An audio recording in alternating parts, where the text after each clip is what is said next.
Hey guys, sorry if this video is a little late. I decided to wait a little bit because I had to go see Avengers. Sorry! Guess one's more important, but I know I said I was going to be playing Bayonetta for the next review, but some computer issues and some other things happen. It's kind of hard to find time to focus. Instead, I decided to give one of my favorite indie games a shout out. What? I wanted him to kill light beings instead of demons for once. How dare he? Anyway, the game I picked is going to be Cuphead. This game is a hand-drawn masterpiece of a cartoon turned video game that, while taking a long time to develop, eventually hit Steam store shelves and the Xbox Marketplace. Recently though, with Microsoft and Nintendo being friendly towards each other lately, it seems Cuphead was allowed on the Nintendo Switch as well, which is the version I'm going to be looking at. Honestly, I've played this game before and I fell in love with it. I love cartoons, and when I was told I could beat them up, I was pretty excited. And I'm still excited to tell you guys all about this one. Well, at least he isn't fighting demons, I suppose. That punk. So without further ado, let's take on the devil himself. That's it. That's the last straw. I'm going up there. So the plot starts out explaining Cuphead and Mugman are cartoon characters living with a tea kettle. The boys end up wandering off and finding a casino. They walk in because apparently kids are allowed in this casino. This is the 1930s, what do I know? Anyway, they get into a winning streak and end up betting their souls against the devil himself, the owner of the casino, and, in case the entrance didn't give it away. The devil wins the bet, probably cheated, and now he is the proud owner of 2 souls. But the cute cartoons beg for their lives. The devil decides that he can use them for some work. Turns out he's supposed to own a lot of souls, but most of the people in debt managed to escape from the casino and ran off to hide in the game's location, Inkwell Islands. I guess Mugman and Cuphead weren't as smart as those guys. Anyway, the devil decides to use these guys as hired muscle, and with a magic potion, Cuphead and his pal are ready to take all of these guys on. The story is pretty simple, if I'm to be honest. About as simple as your head. Did you guys hear something? Anyway, yeah, the plot is simple, but for this type of game, not only references to older, simpler cartoons, but simple games as well. This makes perfect sense. I'm not going to fault it for that. As for the characters, ever watch something like Betty Boop, Steamboat Willie? These older cartoons are what these characters are based off of. They transform into crazy shapes and forms during the fights. The way you fight and the characters are animated are what you're getting here. There's plenty of character and charm in each fight, however. As for Cuphead and Mugman, it's about the same. It is their design that brings out their personality and charm to the front. These characters talk, and obviously Cuphead is slightly greedier and a bit more mischievous than Mugman, but that's about it. That being said, this game has a good tendency to show you how King Dice and the Devil act.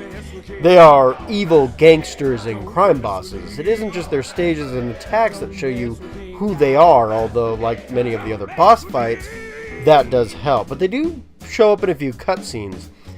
It turns out King Dice bet against you to actually gain back all the souls, and I can't blame him. I have played the game before, after all. But the devil has faith in you, and that just sounds awkward to say. If that isn't enough for anyone here, however, dying gets you a little bit of extra dialogue from each boss, and their pun for making fun of you changes depending on what form they take.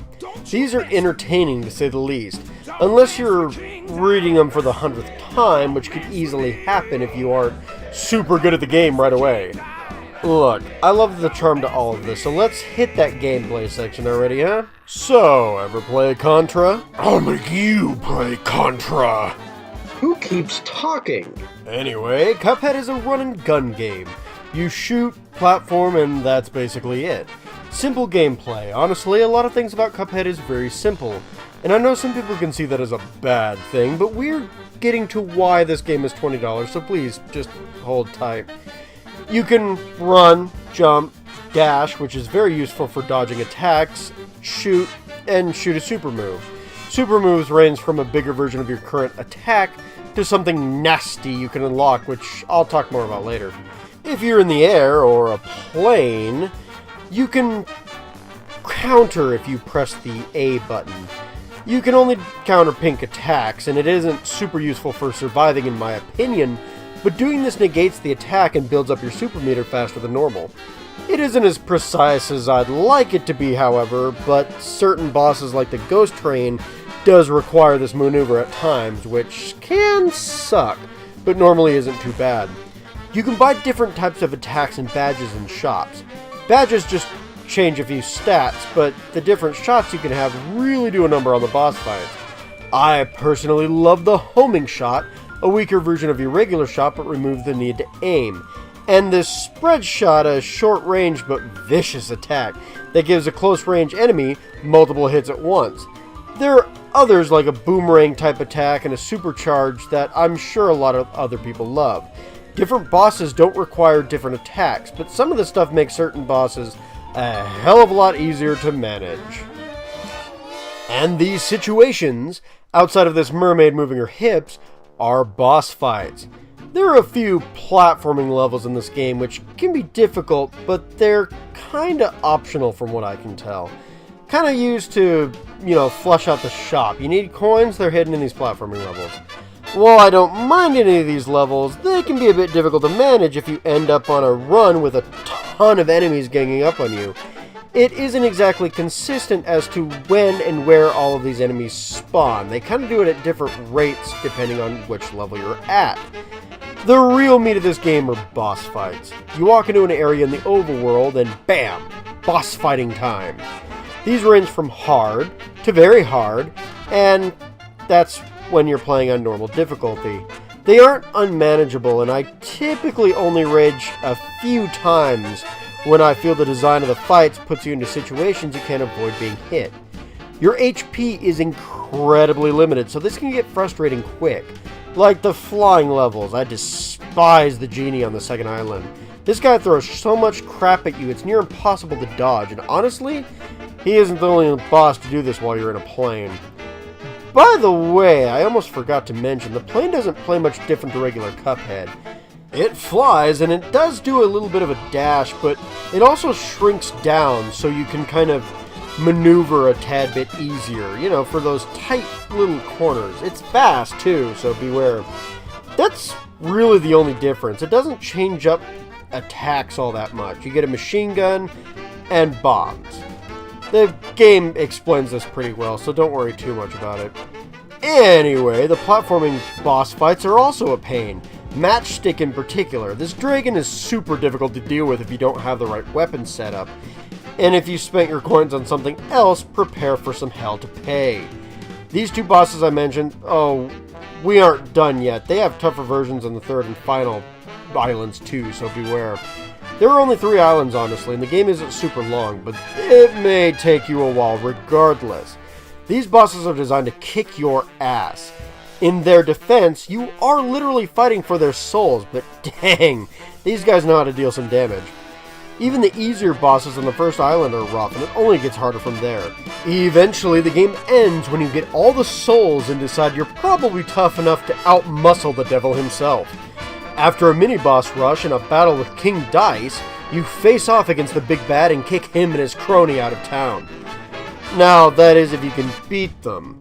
I don't mind the devil fight, as it's incredibly difficult but a fun challenge, but King Dice... Oh, King Dice. His mini-boss rush is the longest fight in the game, ending with a bullcrap fight against the king himself, who clearly stacked the deck against you. And that isn't a pun, he literally has a deck stacked against you, and it's kind of random when the cards you can bounce off of come into play. Luckily, I found you can cheese this fight.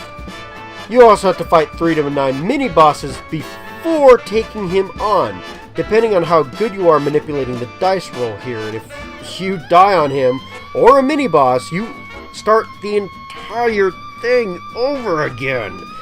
Cuphead is fun because most of the levels are short. Hard, but short. This is not a short boss fight. Blah. Anyway, now that we beat the game, are there any secrets to find? Well, as said, the platforming levels are somewhat optional. The coins you get in here will help you when needed, and, you know, they're hidden, so you do have to find them. But, you know, it's exploring a platformer. It's not exactly taxing to find all these coins. You just have to survive. You won't be able to buy everything in the shop, though, so spend wisely. There are a few coins and shortcuts hidden in the overworld map, which are fun to find. Outside of this, there isn't much. Getting high ranks will reward you with some filters for the game, a few cute throwback filters to make the game look even more like a 1930s cartoon, but I didn't bother. You have to be perfect at the boss fights and not kill anybody in the platforming stages, and on expert mode no less. Well, at least for some of these anyway. This is a hard enough game, you know. Beating the game unlocks a higher difficulty, hence why I mentioned expert mode earlier, which adds a few new attacks and changes things up. You'll need to be really good at all the weapons for this one. Really, there's nothing too special secret-wise. You can do these special sections and unlock secret moves, but they aren't hidden. You just have to parry ghosts until you win. Other than a harder difficulty, there isn't really much in the way of secrets at all. If you're looking for an endgame that offers something other than higher ranks and harder boss fights, you probably shouldn't look here. Outside of this, though, Cuphead delivers on every front. Yes, there are some bosses that will give you hell. Yes, they are fun to fight normally. Yes, the parry move with pink objects sometimes sucks. Yes, the secrets are a bit smaller. You know what, though? Overall, beating this game, which took hours for the final two bosses, was actually really rewarding. It was a challenge, yes. It kicked my ass many times. More times than I care to admit. Did it cheat? Oh, hell yes. But you know, overall I enjoyed this adventure. There is plenty to do for those seeking greater challenges, and, you know, it kind of rewards you, however minor, and finding coins boosts your attack and health, which is also rewarding. Outside of 2D stages, most of these stages are really fun. The 2D stage that I had a hard time with is the mountain climbing one. It has a one-eyed giant at the end. It's longer than all hell, which is the only issue I really have with any of these levels, when they're longer than normal. Being hard just isn't enough for some of these, I suppose. The writing is simple, but it's fun, and, you know, it's got charm everywhere. You're playing a repo man to get the devil back all of his Kias. It's for a side gig, you know? He's a salesman. Get it? Oh, I get it. That just isn't funny. Really, the devil isn't selling cars, you idiot. You know what type of soul he's after. Hey, if I can find out who you are with bad jokes... It is I, you fool. My dog? You can talk? When did you get a dog?